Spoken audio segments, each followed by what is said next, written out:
Hello everyone, how are you doing? This is MD Tech here for another quick tutorial. In today's tutorial, I'm going to show you guys how to go about changing or modifying the number of days of emails to sync up with the Gmail mobile app on your iOS or Android device.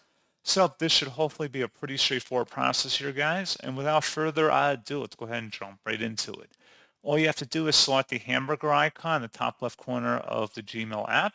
And then you want to go down and select the settings button. Go ahead and select your email, scroll down, and then where it says underneath days of mail to sync, go ahead and click inside of here.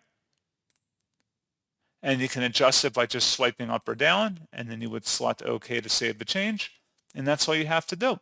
So pretty straightforward process, guys. And as always, thank you for watching. I do hope that I was able to help you out, and I do look forward to catching you all in the next tutorial. Goodbye.